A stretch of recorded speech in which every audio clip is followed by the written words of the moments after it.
ఉమ్మడి విశాఖ స్థానిక సంస్థల ఎమ్మెల్సీ కూటమి అభ్యర్థిగా బైరా దిలీప్ చక్రవర్తి పేరు దాదాపు ఖరారైంది. ఆయన పేరును ఇవాళ చంద్రబాబు ప్రకటించే అవకాశం ఉంది. కాగా విశాఖ స్థానిక సంస్థల ఎమ్మెల్సీ అభ్యర్థి ఎన్నిక ఈ నెల 30న జరగనుంది. అన్ని విధాలా బలమైన అభ్యర్థిగా బైరా దిలీప్ చక్రవర్తి అని కూటమి భావిస్తోంది.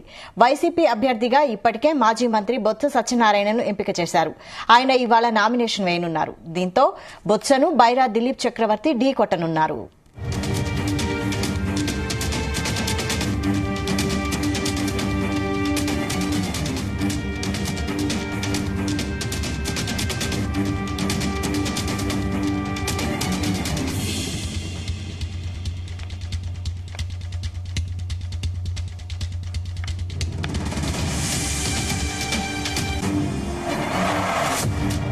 ఇదే అంశంపై మరిన్ని అప్డేట్స్ మా ప్రతినిధి నాగేశ్వరరావు అందిస్తారు. నాగేశ్వరరావు, వైశాలి, ఆంధ్రప్రదేశ్ రాష్ట్రంలో 2024 ఎన్నికలు ప్రతిష్టాత్మకంగా జరిగిన నేపథ్యంలో డూ ఆర్ డై అన్న కోణంలో 2024 అసెంబ్లీ ఎన్నికలు, పార్లమెంట్ ఎన్నికలు జరిగిన అనంతరం కూడా వచ్చిన మొట్టమొదటి ఎన్నికలు విశాఖపట్నం స్థానిక ఎమ్మెల్సీ ఎన్నికలకు సంబంధించి వచ్చాయి. ఈ నేపథ్యంలోనే రెండు పార్టీలు కూడా చాలా ప్రతిష్టాత్మకంగా తీసుకున్న నేపథ్యంలో ఎలాంటి అభ్యర్థిని నిలబెడితే ఈ స్థానిక సంస్థలకు సంబంధించిన ఎమ్మెల్సీ అభ్యర్థి గెలుపొందుతాడన్న దాని మీద ఇరు పార్టీలు కూడా పెద్ద ఎత్తున కసరత్తు చేస్తున్నాయి. ఈ నేపథ్యంలోనే 4 రోజుల క్రితం వైసీపీ పార్టీ తరపు నుంచి వైసీపీ సీనియర్ నేత, రాష్ట్ర మాజీ ముఖ్యమంత్రి జగన్మోహన్ రెడ్డికి కుడి చేతి భుజం అని కూడా చెప్పుకోవచ్చు, బొత్స సత్యనారాయణ వైసీపీ పార్టీ ప్రకటించగా అన్ని రంగాల్లో అందరితో కలగూలతనం గాని, ప్రజల్లో మంచి పేరు గాని, అలాగే ఏదన్నా సంక్షోభం లాంటివి వస్తే తనదైన శైలిలో తన తెలివితేటలతో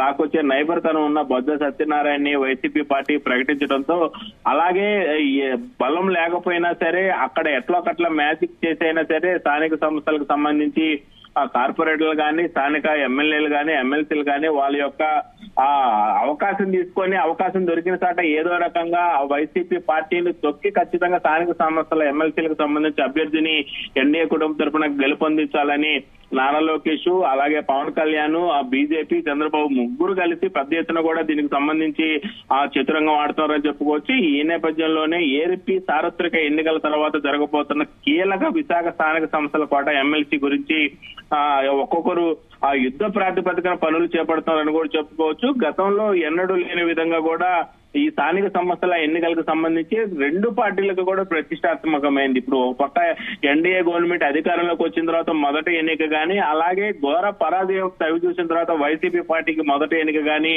కావడంతో రెండుకి కూడా చాలా ప్రతిష్టాత్మకంగా అయింది. పొరపాటున వైసీపీ పార్టీకి కనుక ఎమ్మెల్సీ గెలుచుకున్న పక్షంలో వైసీపీ పార్టీ ఎదుగుదలకు దోహదపడుతుంది, స్థానికంగా వైసీపీ పార్టీ బలపడటానికి ఉపయోగపడుతుంది. అలాగే రాష్ట్ర వ్యాప్తంగా కూడా గ్రామ స్థాయి నుంచి, అలాగే పోలింగ్ బూత్ లెవెల్ స్థాయి నుంచి కూడా పార్టీ మరలా పుంజుకొని ప్రతి ఒక్కరు కూడా ధైర్యం వచ్చి అడుగు ముందుకేసే అవకాశం ఉంటుంది. అయితే ఈ నేపథ్యంలోనే ఎట్టి పరిస్థితుల్లో కూడా వైసీపీ పార్టీ పుంజుకోవడానికి గానీ, బలం చేకూర్చడానికి గానీ, కార్యకర్తలకి బలం చేకూరకుండా ఉండటం కోసం ఎన్డీఏ కూటమి కూడా కసరత్తు ప్రారంభించింది. ఈ నేపథ్యంలోనే ఎన్డీఏ కూటమి అభ్యర్థి ఎట్టి పరిస్థితుల్లో చాకచక్యంగా చేసి స్థానిక సంస్థల ఎమ్మెల్సీ సీటుని గెలుపొందించుకోవడం కోసం ఎవరిని పెట్టాలా అని మొత్తానికి మల్లగుల్లాల మీద అయితే ఫైనల్ గా అభ్యర్థిని ఖరారు చేసింది. దీనికి సంబంధించి టీడీపీ పార్టీ తరఫున బలమైన అభ్యర్థిగా ఎవరిని నియమించాలన్న కోణంలో చూసుకుంటున్న సమయంలో బొత్స సత్యనారాయణకి ధీటుగా ఎవరు పోరాడతారు అనుకున్న సమయంలో వైసీపీ పార్టీ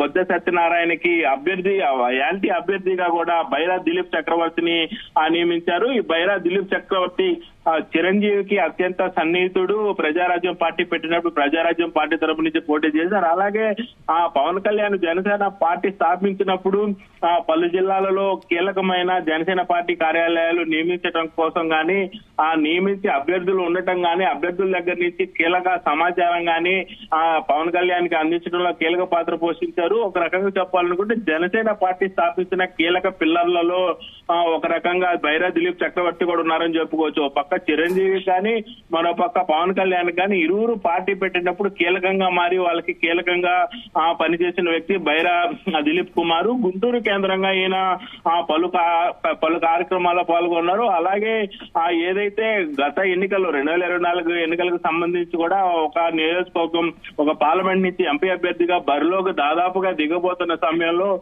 కొన్ని అనివార్య కారణాల వల్ల కొన్ని సీట్లు పంపకాల్లో బైరా దిలీప్ చక్రవర్తికి చివరి సెకండ్లో అన్యాయం జరిగిందని చెప్పుకోవచ్చు. ఆ క్షణం నుంచి కూడా ఎన్డీఏ కూటమి అభ్యర్థిగా ఖచ్చితంగా ఆయనకి మంచి స్థానాన్ని నిలబెడతామని చెప్పి చంద్రబాబు ఇచ్చిన మాట మీదకు చంద్రబాబు చేసిన దీని మీదకు ఆయనకి మరలా ఇప్పుడు స్థానిక సంస్థల ఎమ్మెల్సీ ఎన్నిక అదృష్టం కలిసి వచ్చిందని చెప్పుకోవచ్చు. అయితే దీనికి సంబంధించి ఇప్పటికే వైసీపీ పార్టీ అభ్యర్థిగా బొత్స సత్యనారాయణ ప్రకటించిన నేపథ్యంలో ఈ రోజు ఆయన నామినేషన్ కూడా అయిపోతున్నాడు. మరికొద్ది సేపట్లో బొత్స సత్యనారాయణ వైసీపీ పార్టీ నుంచి స్థానిక సంస్థల ఎమ్మెల్సీకి. అలాగే ఈ నేపథ్యంలోనే కూటమి అభ్యర్థి ఉత్కంఠకైతే తెరదీశారని చెప్పుకోవచ్చు.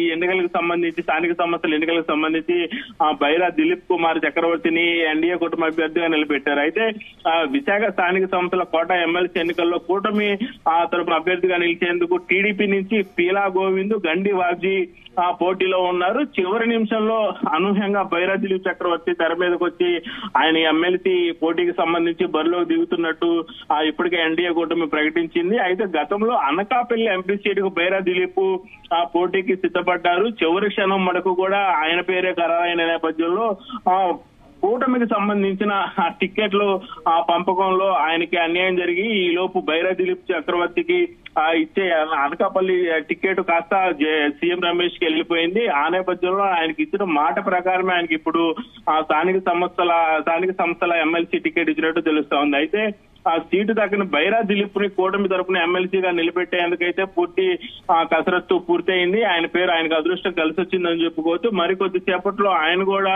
ఆ ఎమ్మెల్సీ అభ్యర్థిగా స్థానిక సంస్థల ఎమ్మెల్సీ అభ్యర్థిగా ఆయన బరిలోకి దిగే అవకాశాలు అయితే కనపడతా ఉన్నాయి వైశాలి. అయితే కూటమి అభ్యర్థి ఎప్పుడు నామినేషన్ వేయనున్నారు? అయితే అనూహ్యంగా ఆ తెర మీదకి వచ్చిన బైరా దిలీప్ చక్రవర్తి ఈ రోజు సాయంత్రం లోపు నామినేషన్ వేసే అవకాశాలు కనపడతా ఉన్నాయి. అయితే ఇప్పటికే ఈ ఎన్డీఏ కూటమి తరఫున విశాఖ స్థానిక సంస్థల ఎమ్మెల్సీ అభ్యర్థిగా ఆయన కూటమిలో ఆయన పేరు ప్రకటించిన తర్వాత ఆ మూడు పార్టీలు కూడా ప్రధానంగా ఏదైతే చూసుకుంటే జనసేన పార్టీ గాని, బీజేపీ పార్టీ గాని, టీడీపీ పార్టీ గాని సంబంధించిన ముఖ్యులందరూ కూడా ఆయన నామినేషన్ కి రావాలని చూస్తున్నారు. అలాగే ఎవరైతే నారా లోకేష్ టీడీపీ అధినేత తనయుడు గాని, టీడీపీ పార్టీని ప్రధానంగా చూస్తున్న వ్యక్తి గాని, అలాగే కూటమికి సంబంధించి జనసేన, బీజేపీ, టీడీపీ మూడింటికి సంబంధించి ఎక్కడా కూడా చిన్న పొరపచ్చాలు లేకుండా గొడవలు లేకుండా దగ్గరుండి చూసుకుంటూ తీసుకొచ్చే నారా లోకేష్ ను కూడా ఈ యొక్క ఎమ్మెల్సీ స్థానిక సంస్థల ఎమ్మెల్సీకి సంబంధించి నామినేషన్ ప్రక్రియగా ఆయన ముఖ్య అతిథిగా పిలిచే అవకాశాలు కనపడతా ఉన్నాయి. అలాగే మూడు కుటుంబాలకు సంబంధించిన ముఖ్యులను కూడా పిలిచి నామినేషన్ చేయాలని చూస్తున్న నేపథ్యంలో వారు వచ్చే క్రమంలో అయితే రేపు నామినేషన్ ఉండొచ్చు. 99% ఈ రోజు సాయంత్రం లోపే ఆ కూటమి అభ్యర్థి బైరా దిలీప్ నామినేషన్ కూడా అట్టహాసంగా జరిగే అవకాశాలే కనపడతా ఉన్నాయి వైశాలి. అయితే కూటమి గాలి వీస్తుంది ఒకవైపు. ఈ టైంలో బొత్స సత్యనారాయణ కూడా కొంత కష్టమనే చెప్పొచ్చా? ఖచ్చితంగా కష్టమనే చెప్పుకోవాలి వైశాలి. ఏదైతే ఇప్పటికే జనసేన పార్టీకి సంబంధించి అందరికీ ఆశ్చర్య కలిగించే అంశంలాగా బైరా దిలీప్ చక్రవర్తిని ముందే రంగంలోకి దించే విధంగా కూడా పాములు కదిపారనే చెప్పుకోవచ్చు. దీంట్లో కొంత మేరకు మనకి గత 3-4 రోజుల నుంచి చూసుకుంటా ఉంటే విశాఖపట్నం యొక్క ఏదైతే మున్సిపల్ కార్పొరేషన్ ఉందో ఈ కార్పొరేషన్ కు సంబంధించి కొంతమంది కార్పొరేటర్లు అందరూ కూడా ఆ జనసేన పార్టీలోకి చేరటం, ఆ టీడీపీ పార్టీ ముఖ్యమంత్రి అభ్యర్థిగా ఉండి టీడీపీ పార్టీ పెద్ద ఎత్తున ఉన్న తరుణంలో జనసేన పార్టీ నుంచి ఎక్కువ విశాఖపట్నం వైసీపీ పార్టీకి సంబంధించిన కార్పొరేటర్లు అందరూ కూడా ఆ జనసేన పార్టీలో చేరుతున్నప్పుడే రాష్ట్ర వ్యాప్తంగా చర్చ జరిగింది. జనసేన పార్టీలో వైసీపీ కార్పొరేటర్లు పెద్ద ఎత్తున ఎట్లా చేరుతున్నారని.